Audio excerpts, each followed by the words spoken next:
Étirée sur près de 2000 km entre le Danemark et la Norvège, la Suède se caractérise par la variété de ses paysages naturels. Des campagnes bucoliques au sud, jusqu'aux forêts boréales au centre et au nord.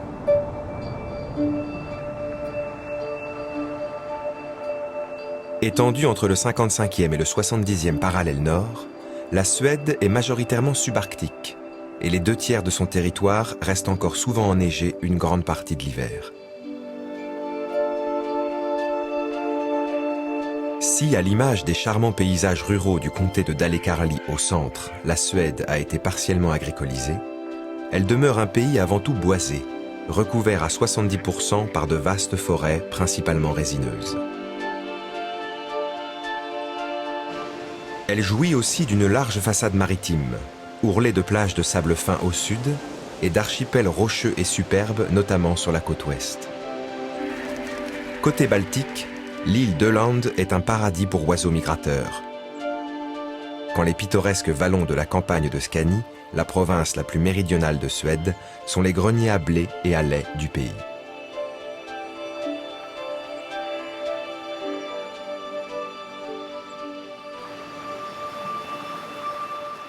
La Scanie est aussi devenue le territoire de prédilection d'une culture qu'on n'imaginait pas, il y a quelques années encore, pouvoir être conduite ici.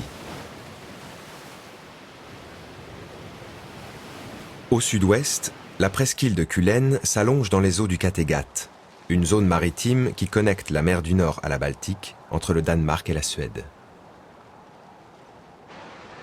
À Kullen, les vaches ne dédaignent pas d'aller à la plage.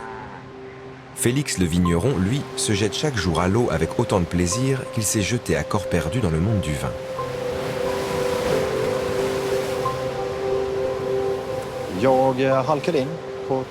Je suis arrivé par hasard à la viticulture et depuis je n'ai pas pu m'arrêter.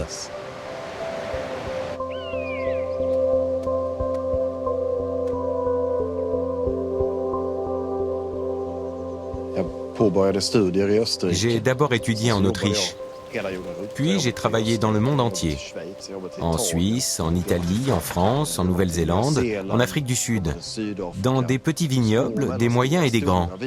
J'ai travaillé dans des caves et dans des laboratoires de chimie et de microbiologie, et j'adore ce que je fais.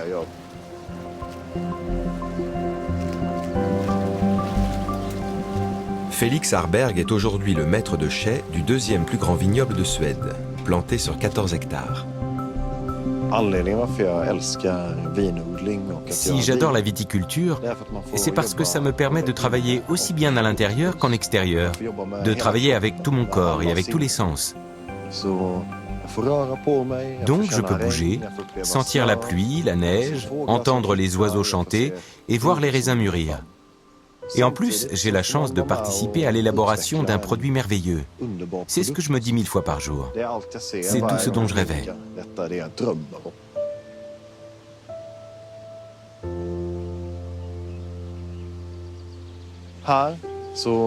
Ici, dans cette région, il y a du kulite, une roche magmatique qui nous donne un sol hétérogène et aride.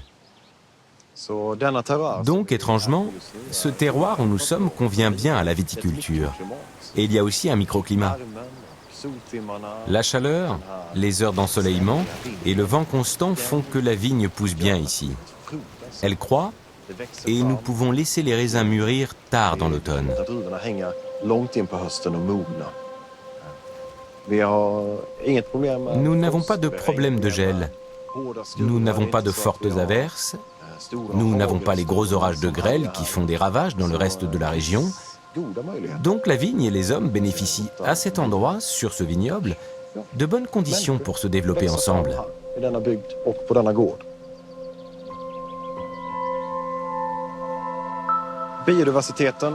La biodiversité, c'est extrêmement important. C'est quelque chose d'incontournable. Si on veut un sol vivant, il faut le nourrir, lui donner à manger, le semer et en prendre soin. Parce que c'est dans ce sol que nous plantons nos vignes. Et elles en font aussi partie. Si on les plante dans un sol mort, elles ne pourront pas y survivre pendant des milliers d'années. Car c'est ça notre but, que le vignoble soit encore là dans 1000 ans. Et c'est pour ça que nous prenons soin du sol.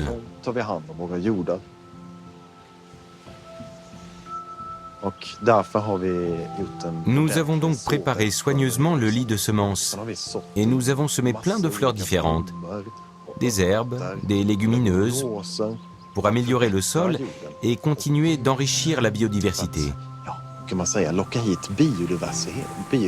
Donc il y a des insectes et aussi des petits animaux qui batifolent par ici.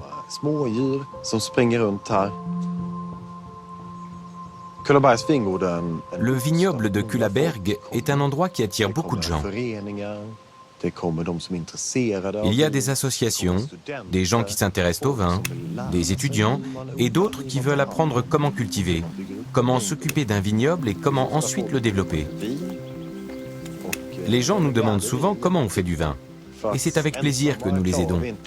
Car nous n'arriverons pas tout seuls à faire évoluer la Suède dans le domaine de la viticulture pour en faire demain un grand pays viticole.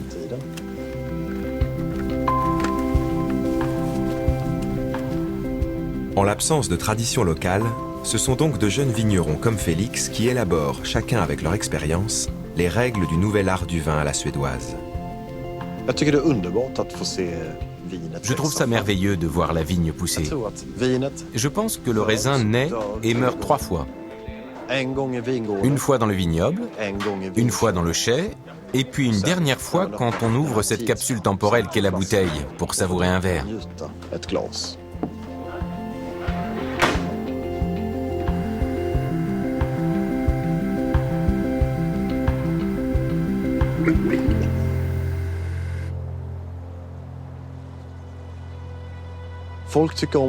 Les gens aiment notre vin et nous aimons les gens. Et c'est pour ça que nous continuons à nous investir.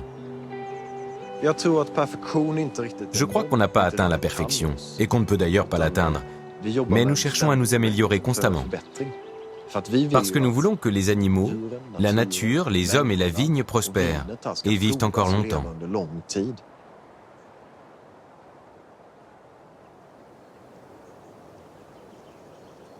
À la même latitude que le vignoble, mais côté Baltique, il est un endroit où les animaux et les hommes vivent en harmonie dans la nature depuis des millénaires.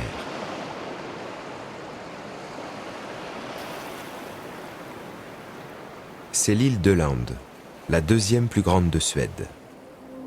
La vaste plaine calcaire qui occupe sa moitié sud, Stora Alvaret, a été classée au patrimoine mondial de l'UNESCO, pour la grande valeur biologique de sa flore et pour son occupation continue depuis l'âge de la pierre comme lieu de pâture du bétail.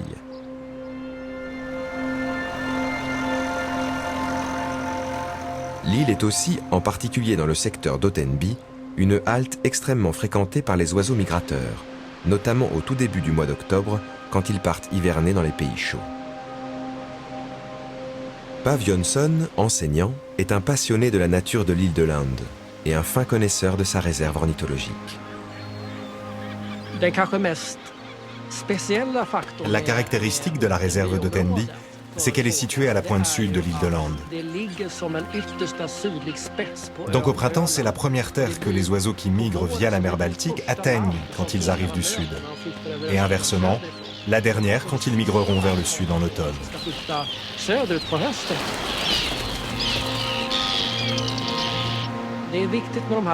Ces endroits-là sont importants, car ils sont parfaits pour se reposer et faire de nouvelles réserves de graisse avant de migrer.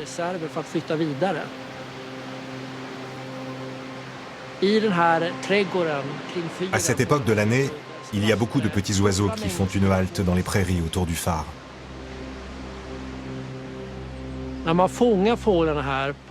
Pour capturer les petits oiseaux ici à la station ornithologique, nous utilisons surtout deux méthodes.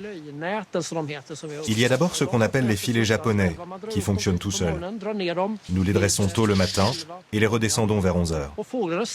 Les oiseaux ne les voient pas, ils volent tout droit sans penser qu'il y a un piège et se prennent dedans. Ils y restent jusqu'à ce qu'on les récupère, ce que nous faisons toutes les 30 minutes.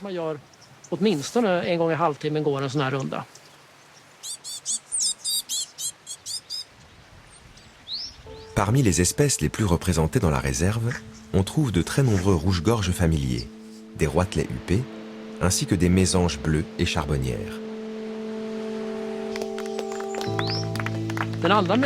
La deuxième méthode, c'est de les chasser vers ce qu'on appelle les trappes héligolandes.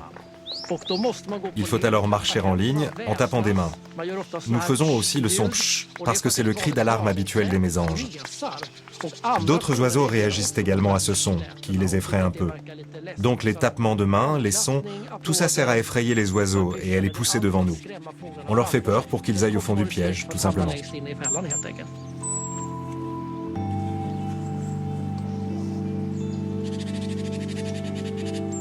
Les oiseaux ainsi capturés vont être placés dans des pochons où ils se calmeront, puis emportés dans le laboratoire de la station pour un examen complet.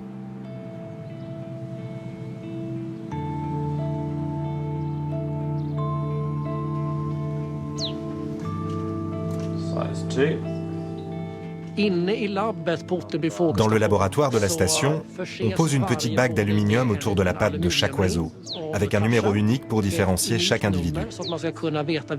Depuis le début, en 1946, nous avons bagué plus d'1 million d'oiseaux.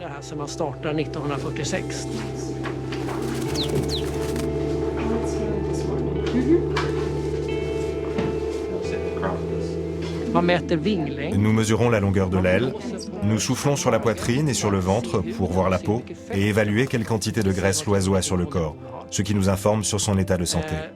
Nous mesurons la longueur de l'aile aussi pour voir quelles sont les différentes populations et en quoi elles diffèrent. Donc c'est aussi une manière de savoir d'où viennent les oiseaux. Nous voulons aussi savoir, par exemple, si une espèce d'oiseau est en expansion ou en déclin, car cela peut être l'indication d'un changement en train de se produire dans la nature. C'est donc l'une des raisons principales pour lesquelles nous les pesons et les mesurons. Nous voulons connaître l'état de la vie faune. Le fait qu'ils soient migrateurs, c'est aussi important car ils nous racontent ce qui se passe ailleurs. Si une population d'oiseaux augmente ou diminue brusquement, ça ne veut pas forcément dire que le problème vient d'ici. Il peut se situer dans les zones d'hivernage d'Afrique subsaharienne.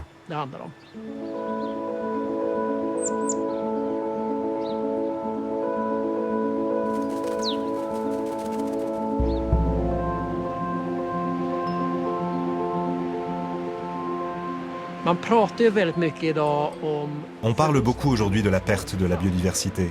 Mais ce qui est étonnant, c'est qu'on ne peut pas dire que les oiseaux disparaissent de l'île. Ce que je constate depuis mes premières observations à Öland, c'est plutôt qu'on a l'occasion de voir davantage d'espèces. Parce qu'il fait plus chaud maintenant, nous avons la possibilité de voir des espèces qui arrivent des pays du Sud. En revanche, il y a d'autres espèces dont les effectifs ont brusquement baissé. Et c'est souvent à cause de la dégradation de l'environnement. Par exemple, là où ils hivernent, il peut y avoir une perte à cause de la chasse, ou comme en Afrique du Nord, parce que le désert s'étend. Ce qui fait que les oiseaux ont du mal à migrer et à hiverner. Et nous en avons des exemples ici. Certaines espèces très représentées quand j'ai commencé à les observer sont maintenant presque invisibles.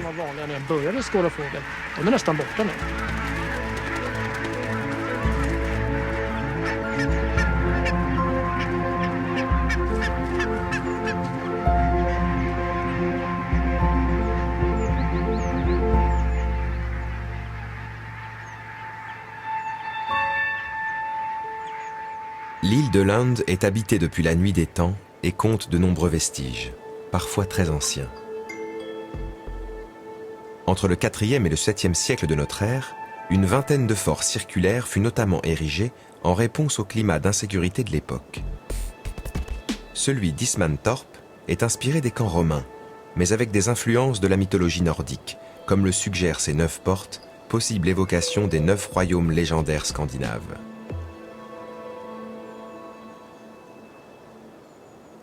Dès l'époque médiévale, Le sud de l'actuelle Suède, et la Scanie tout particulièrement, fut possession du Danemark.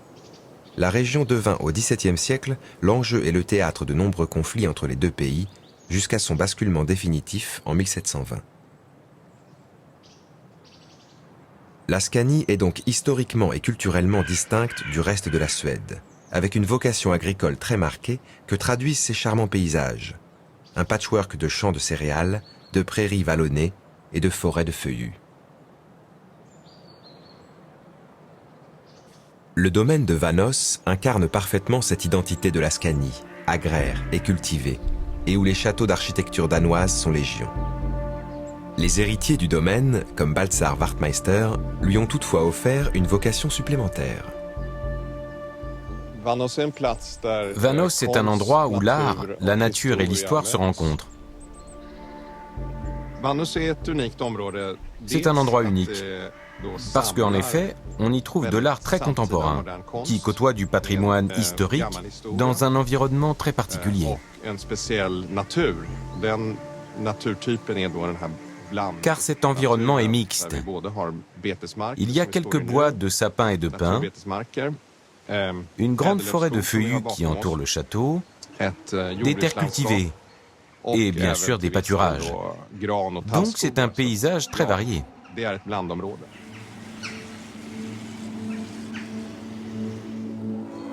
Sur cette importante exploitation laitière, l'art contemporain s'invite précisément là où on ne l'attend pas d'ordinaire.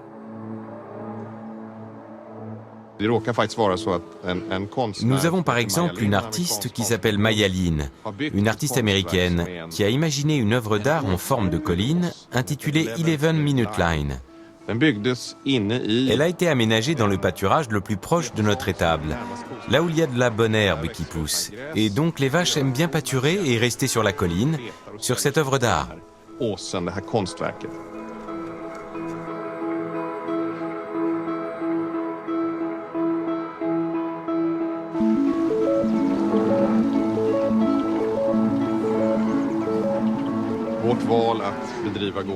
Nous avons choisi d'avoir une ferme entièrement biologique parce que c'est une façon d'économiser les ressources de la terre et surtout d'essayer de trouver un cycle harmonieux. Toute notre production, le lait, la viande, les récoltes, est biologique depuis 20 ans. C'est quelque chose d'assez rare pour une ferme de cette taille. Nous avons 400 vaches laitières qui entrent et sortent à leur guise. Conformément au cahier des charges biologiques, elles sont la plupart du temps dehors, dans les pâturages. L'alimentation qu'on leur donne en hiver, lorsqu'elles sont à l'intérieur, est quasi intégralement cultivée ici à la ferme. Nous pouvons ainsi contrôler la qualité de leur nourriture et nous assurer qu'elle est bien biologique.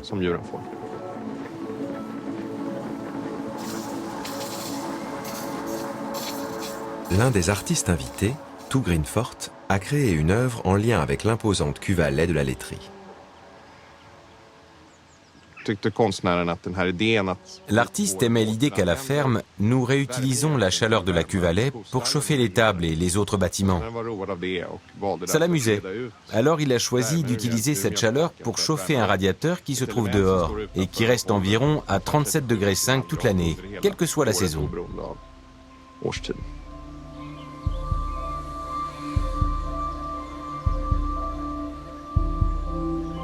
Tout autour du château reconstruit au XVIe siècle, en particulier dans son parc forestier, quelques 70 œuvres permanentes signées de plasticiens de renom dialoguent avec cet environnement exceptionnel.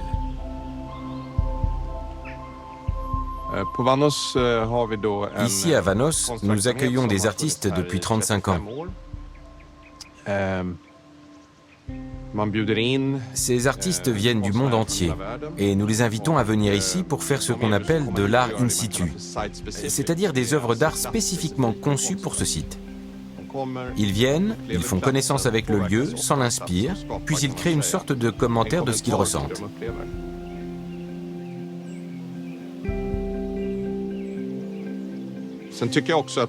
Et puis la particularité de la Suède, c'est que nous avons ce qu'on appelle le droit d'accès à la nature, qui dispose que tout un chacun a le droit d'accéder à l'ensemble de la nature. Et ça, c'est très démocratique.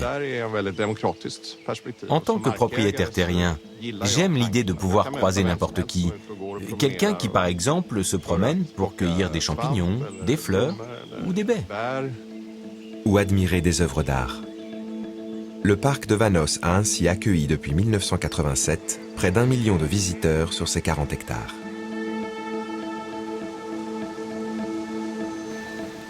Des hectares qui en Scanie sont pour moitié consacrés aux grandes cultures et à l'élevage, contre 7% en moyenne dans le reste de la Suède. La région est donc de loin le premier terroir agricole suédois. L'horizon des champs d'orge, de betteraves et de colza les plus productifs du pays n'y est interrompu que par quelques cours d'eau.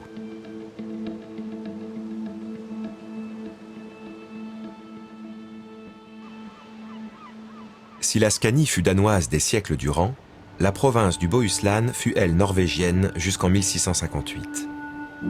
Cette région du sud-ouest, essentiellement maritime, se caractérise par sa côte rocheuse, déchiquetée en milliers d'îles et d'îlots, où se nichent des villages désormais très prisés des Suédois. Smögen est l'un d'eux, où subsiste encore un peu de la traditionnelle activité de pêche. Le village est surtout réputé pour son impressionnante géologie, avec ses granites roses surgis il y a près d'1 milliard d'années.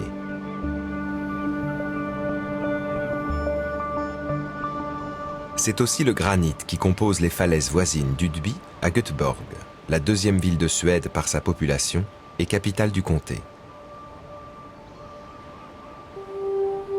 Les falaises sont appréciées de nombreux grimpeurs qui y viennent de toute la Scandinavie. Mais c'est un jeune Français, Adrien Moncoudiol, qui y a introduit une nouvelle pratique. Installé en Suède depuis quelques années, il y a trouvé son équilibre.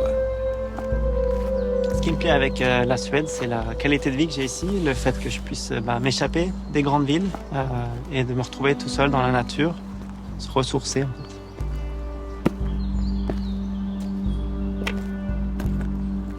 Ça m'a aussi permis de me remettre en question, notamment par rapport à comment je vis ma vie et comment je peux préserver cette nature au mieux, essayer d'avoir le minimum d'impact tout en ayant le plus de fun possible à travers le sport.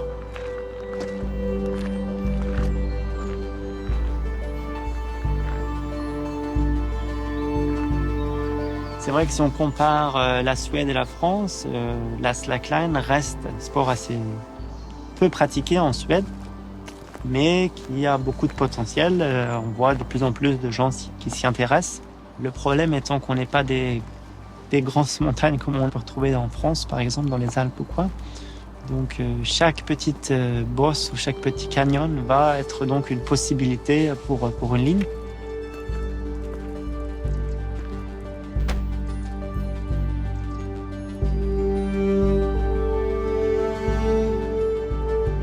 Quand je suis sur la sangle, je profite en fait de cette nature et je suis concentré sur ce que je fais et j'oublie tout le quotidien, le stress, tout ça. Ça me permet de vraiment reconnecter et de pouvoir libérer en fait cette énergie qui est en moi, de me reconcentrer en fait sur moi-même, de venir me pousser mes limites aussi.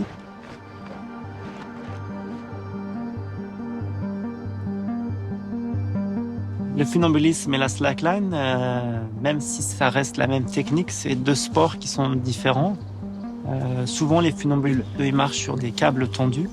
Nous, on vient marcher sur des sangles qui sont molles, qui sont élastiques. Donc, on a beaucoup plus de mouvements à gérer.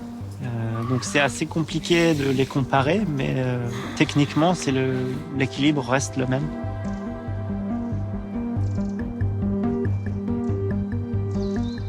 Tout le monde a l'équilibre en soi, il suffit de venir l'entraîner. C'est le vélo, on n'y arrive pas du premier coup, mais après quelques essais, ça va de mieux en mieux. Le plus dur, c'est de passer le cap de la peur, en fait, de venir réussir à contrôler ses peurs, même les oublier.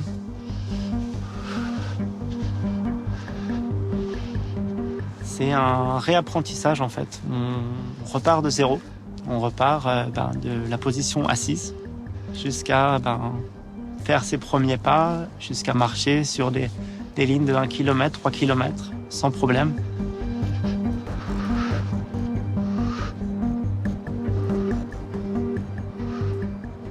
moi, la highline, ça me paraissait impossible. En fait, jamais je vais réussir à marcher en équilibre là, au-dessus du vide. Donc j'ai pris mon courage à deux mains, je me suis attaché et puis je me suis allé m'asseoir sur cette sangle. Et là, j'étais pas très à l'aise, on va dire. Mais je me suis dit, allez, de toute façon, je peux rien perdre, j'essaye, quoi. Donc je me suis mis debout et là, comme j'ai fait comme tout le monde, je suis tombé. Je me rappelle quand j'ai fait ma première traversée sur 15 mètres, je me suis retourné, j'étais tout fou. Et j'ai eu un déclic, en fait. J'ai dit, il faut que j'essaye d'aller plus loin.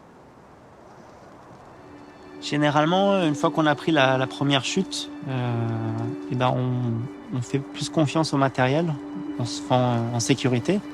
Souvent, il y a un déclic aussi dans la phase d'apprentissage où on passe énormément de temps assis sur la sangle, à dire mais jamais j'y arriverai, jusqu'au jour où on se dit c'est bon, en fait, j'ai plus peur et on se met debout et là, c'est vraiment le bonheur.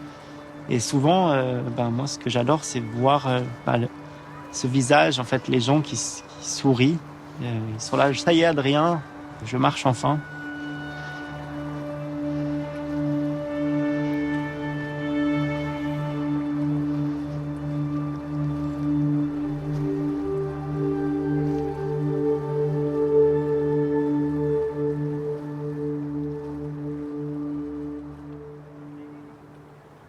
Si certains comme Adrien marchent au-dessus des lacs, d'autres glissent à leur surface, telles les anciennes divinités des eaux scandinaves.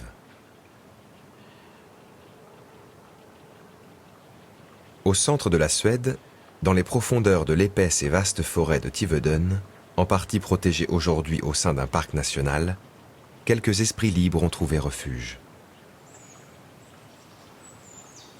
Ceux-là s'amusent de voir les fées et les elfes danser dans la brume d'automne qui flotte sur les lacs au petit jour. Comme Lovisa Larsson, qui à bord de son canoë est à l'unisson avec la nature.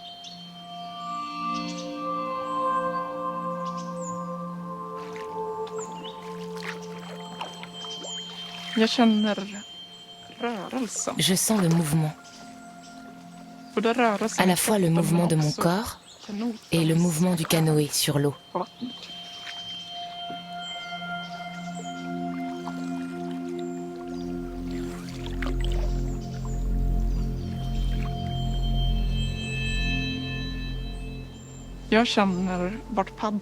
Je sens où est la pagaie dans l'eau. Il fait frais. Le vent agite les feuilles de bouleau, les fait bruisser. Il y a des petits clapotis dans l'eau, quand la pagaie fait des éclaboussures.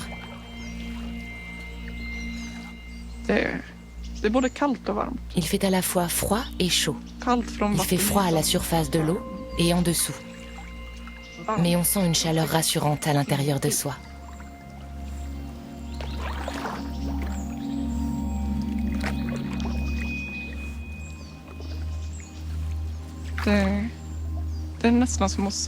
C'est presque comme si on planait à travers le paysage. Comme si on dansait ou si on jouait. C'est le fait d'être en mouvement. D'être en contact avec tout ce qui est au-dedans. Avec l'eau, avec le mouvement, avec la forêt tout autour. C'est mon chez-moi. C'est mon chez-moi sur l'eau.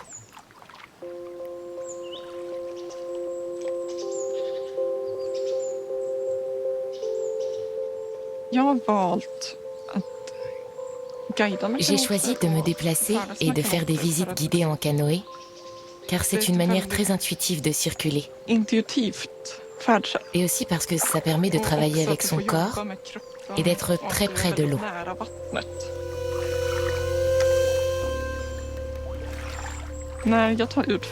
Quand j'amène des gens sur l'eau, je veux qu'ils voient le déplacement en canoë et la rencontre avec la nature comme quelque chose de rassurant et d'amusant. Quelque chose dont ils se souviendront avec joie et dont ils pourront parler pendant des années. Mais je veux aussi rendre la nature accessible en expliquant par exemple comment déterminer l'âge d'un arbre à l'œil nu.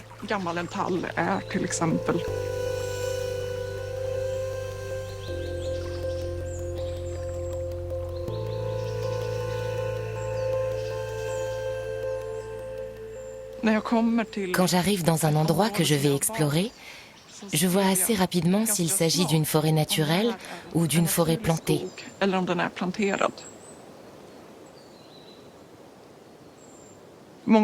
Beaucoup de gens ne voient pas la différence. Ils se disent « Tiens, voilà une jolie forêt, et en voilà une autre ».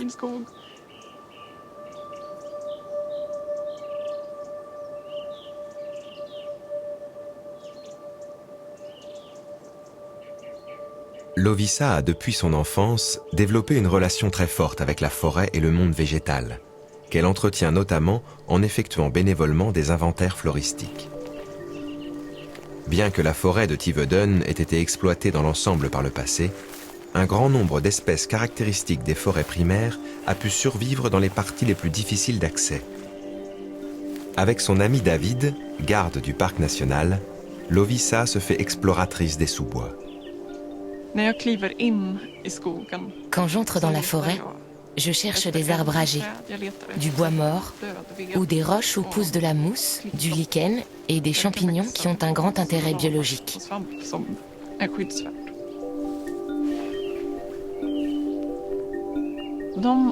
Les espèces que je cherche, on les appelle des spécialistes. Elles ont besoin d'une vieille forêt, une forêt qui existe en tant que telle depuis longtemps.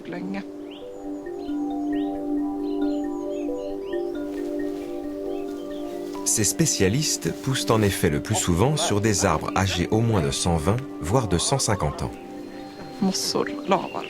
Il s'agit surtout de mousse, de lichen et de champignons, car ils nous en disent beaucoup plus sur la forêt et sur sa continuité que l'état du sol, par exemple.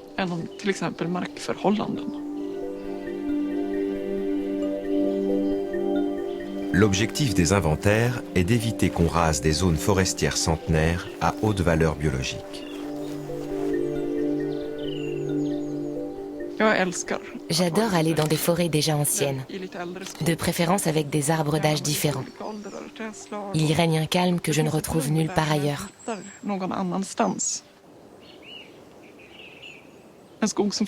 Une forêt qui a pu rester intacte pendant des siècles et qui nous est familière, je trouve ça merveilleux.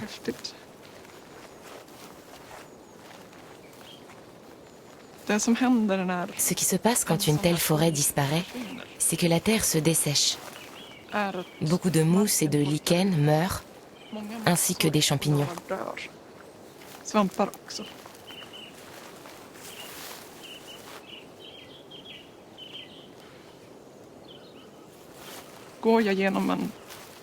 Si je me promène dans une forêt plantée récemment, je me sens stressée.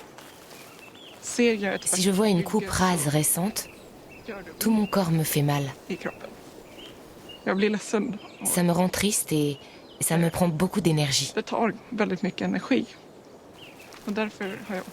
Et c'est pour ça que j'ai décidé de consacrer une partie de mon temps à la protection de ces écosystèmes.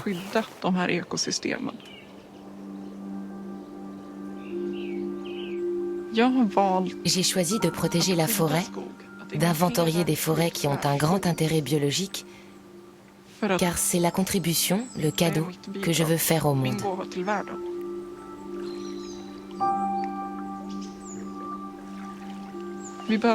Ce trésor que nous avons, il faut le sauver.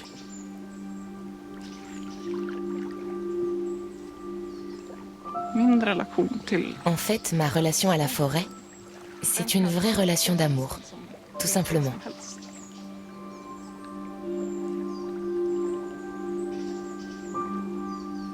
La Suède est le 3e exportateur de bois au monde. La question de la gestion et de l'exploitation économique des forêts y est donc pour les défenseurs de l'environnement une problématique cruciale. Selon eux, on détruit de riches écosystèmes forestiers pour les remplacer par des monocultures d'arbres à fort rendement, donc très rentables à court terme. La biodiversité suédoise ne cesse donc de s'appauvrir.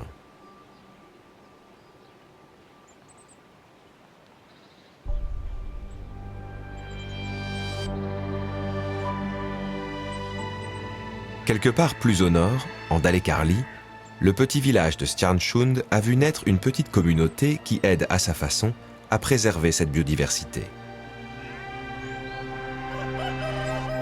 David Roxendal et sa compagne Elisa s'y sont réinventés autour d'un jardin idéal.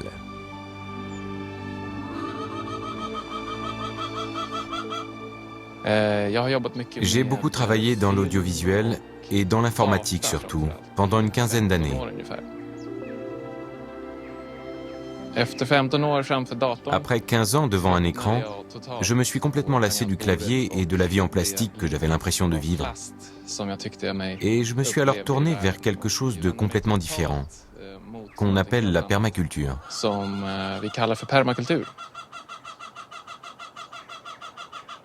Avec d'autres volontaires, David et Elisa ont appliqué cette philosophie globale de développement à un jardin forestier de 3000 m², placé au cœur de leur cadre de vie.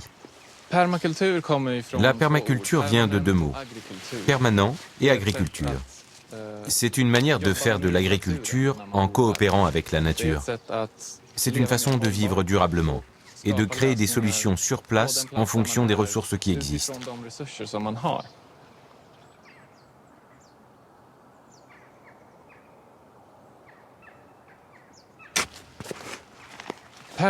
La permaculture, c'est un cadre qui nous donne des outils pour travailler avec la nature, pour cultiver notre propre nourriture et produire notre propre énergie, selon des cycles fermés et vertueux, et ainsi vivre une vie plus saine.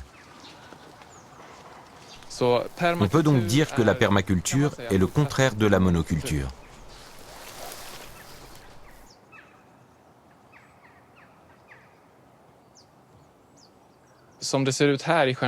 Ici, à Stjärnsund, on essaye de vivre de façon plus simple en limitant nos déplacements et nos achats. On consomme beaucoup moins.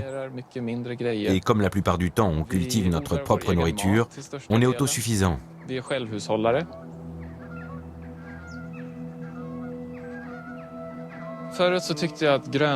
Avant, je pensais que les légumes, c'était quelque chose que l'on trouvait dans les rayons du supermarché. Maintenant, j'ai une relation profonde avec les légumes sous toutes leurs formes.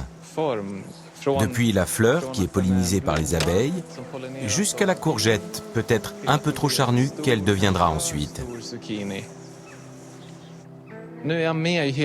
Désormais, j'assiste à tout le processus. J'observe et je comprends, et j'ai une vraie relation avec les aliments.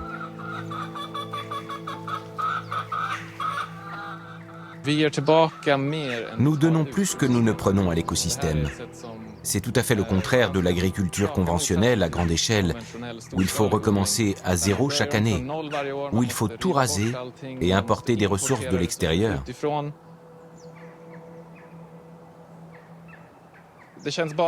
Ça nous semble complètement naturel de vivre comme ça. C'est quelque chose que nous faisons surtout pour nous-mêmes. Ensuite, que d'autres gens trouvent ça intéressant et aient envie de venir voir ce qu'on fait, ce n'est que du bonus.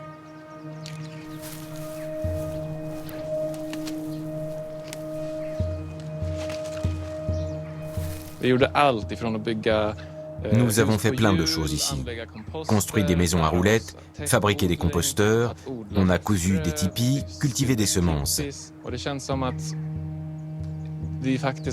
Et j'ai l'impression que nous avons réussi à changer beaucoup de choses, à passer d'une vie basée sur la consommation, une vie fossile, à une vie plus durable, plus proche de la nature, minimaliste et saine.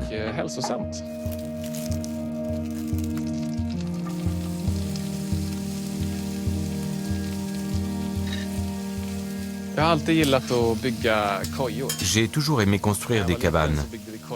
Quand j'étais petit, j'en aménageais partout, dans les arbres, à côté du ruisseau, avec des coussins dans le salon.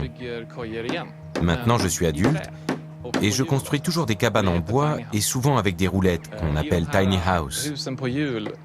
Dans ces maisons à roulettes, on peut vivre de façon plus sobre. Et c'est libérateur.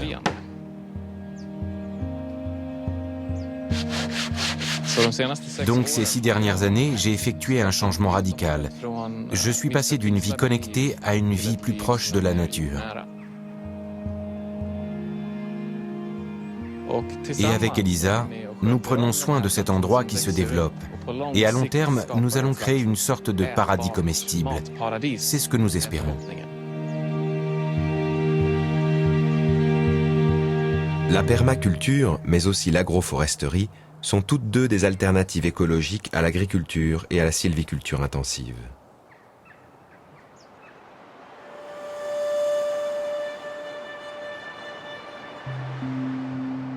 À 800 km plus au nord, en Laponie suédoise, l'hiver est arrivé.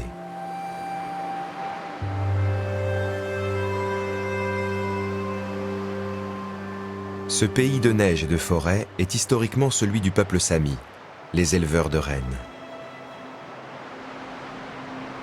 Si beaucoup se sont aujourd'hui éloignés du mode de vie traditionnel, quelques milliers continuent à vivre encore au rythme du bétail. Comme Thomas Marcia.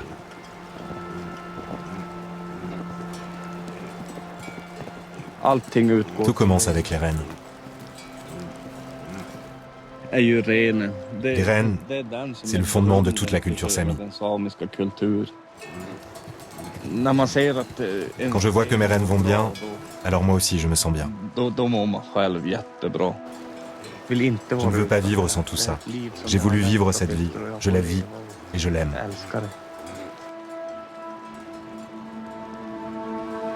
L'hiver, les éleveurs samis laissent traditionnellement paître leurs bêtes en liberté dans les forêts. Mais avec le changement climatique et l'alternance des périodes de gel et de redoux, la couche de neige molle sous laquelle les rennes sont habituées à chercher leur nourriture s'amoindrit. Et la superposition de couches de glace dure qu'ils ne savent pas percer les affame. En outre, l'exploitation forestière réduit la présence des précieux lichens poussant aux pieds et sur les arbres.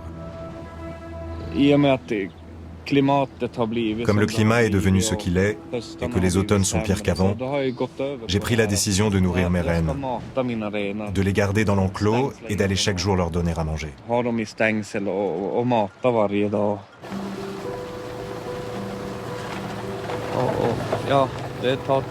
C'est vrai que ça prend du temps de les nourrir tous les jours.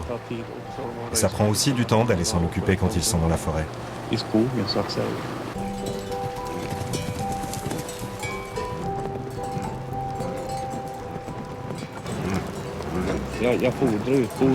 Je nourris mes rennes du mois de décembre jusqu'à la mi-mai à peu près. Mais je ne pourrais pas m'en sortir tout seul, ni sans avoir un travail à côté pour payer la nourriture. Pour l'instant, ça se passe très bien, car ma mère m'aide à les nourrir, et mon fils aussi.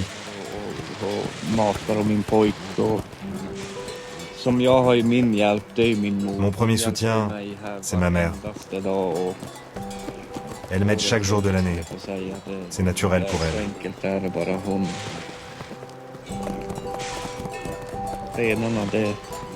Pour les rennes, elle est capable de faire n'importe quoi. S'arrêter de manger ou s'occuper des bêtes 48 heures d'affilée si les conditions l'exigent.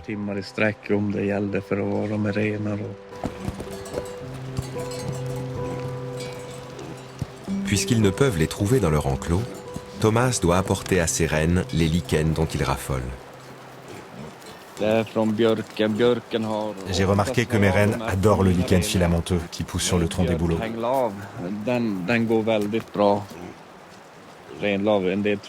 Il y en a qui disent que de les nourrir avec ce lichen, c'est comme leur donner des bonbons. Mais c'est au contraire une nourriture essentielle pour eux.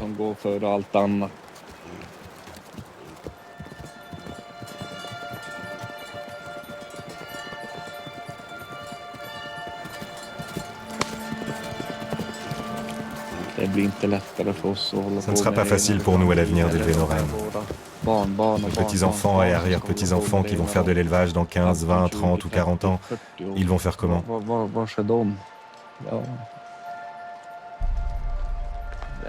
Ça me fait peur d'y penser.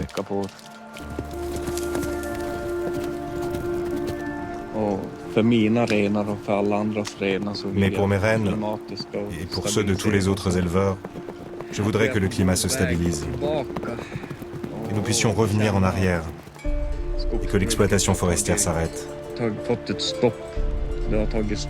Qu'elle s'arrête et que les sols se reconstituent pour nous, les éleveurs de rennes.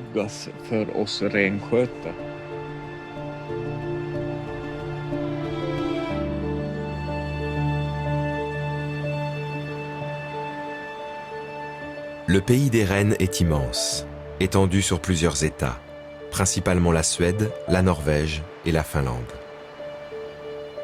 Au sein de cet espace très faiblement peuplé, les lieux et les occasions de rassemblement pour la communauté sont rares. Jokkmokk fait à cet égard figure de petite capitale. Elle abrite une antenne du Parlement sami de Suède. Et surtout, son grand marché d'hiver, tenu depuis 1605, réunit désormais des dizaines de milliers de personnes autour des produits et de la culture du pays sami. Même quand on n'est pas éleveur de rennes, la vie dans le Grand Nord reste basée sur une valeur commune, essentielle.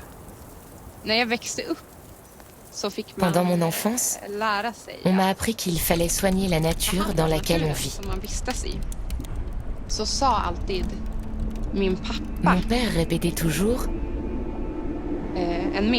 cette phrase que je n'ai jamais oubliée. La nature, c'est la vie.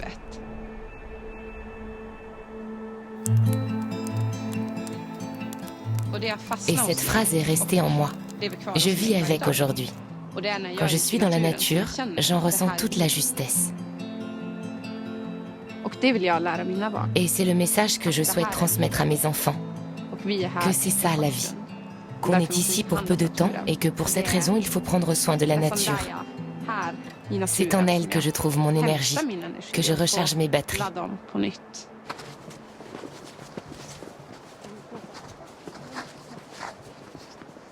Rebecca Björk est originaire de Jokkmokk.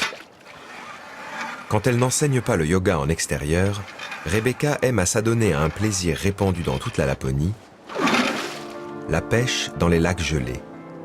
Une pratique dont certains disent qu'elle s'apparente presque à une forme de méditation et qui parfois réserve aussi de belles surprises.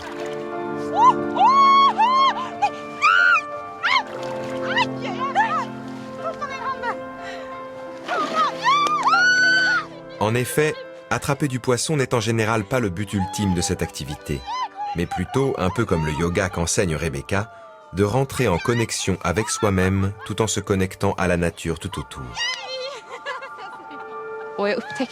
J'ai aussi remarqué que lorsque je suis dehors pour faire du yoga et de la méditation, je trouve plus facilement un calme intérieur. J'ai plus de facilité à me retrouver moi-même.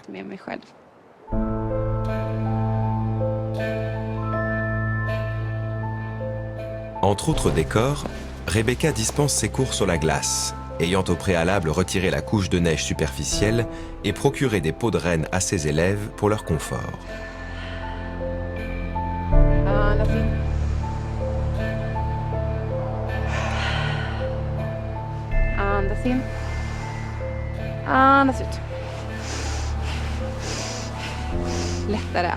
Il est plus facile de respirer de l'air frais.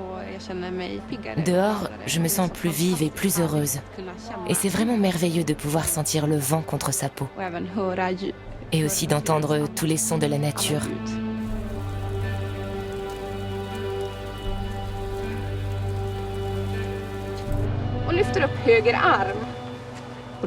On peut alors avoir chaud au milieu de ce froid. Et je dis souvent, quand il y a du vent, je suis stable, et quand il fait froid, j'ai chaud.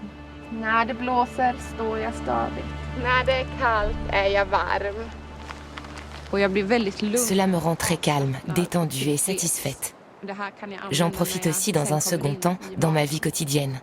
Je peux fermer les yeux et repenser à la caresse du vent.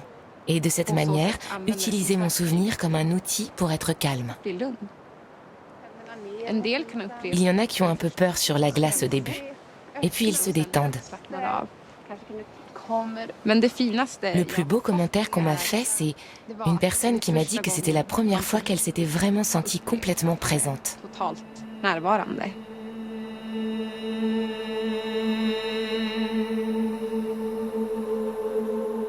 Les séances de yoga de Rebecca sont généralement suivies du traditionnel sauna et d'une pratique réservée aux plus téméraires, le bain d'eau glacée. Se baigner dans l'eau glacée reste quelque chose de très exotique, même pour moi. Ça peut paraître bizarre, mais c'est vraiment fantastique. Ce n'est pas du tout quelque chose d'évident, mais c'est très rafraîchissant. Et quand on sait se servir de sa respiration, on peut faire beaucoup plus qu'on le pense avec son corps.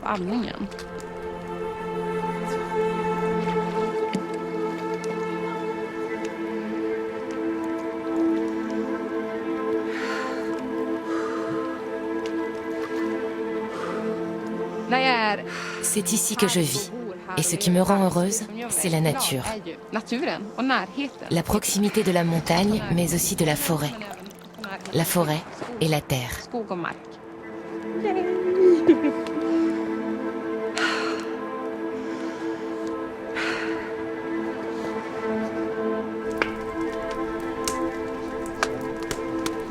Bientôt, l'obscurité recouvre le nord de la Suède. Au cœur de l'hiver, pendant plusieurs semaines, la nuit polaire y sera permanente. Les Suédois du cercle arctique continueront néanmoins de profiter du dehors, pour observer les aurores boréales ou tout simplement partager un repas autour de la chaleur d'un feu de camp et de leur amour de la nature.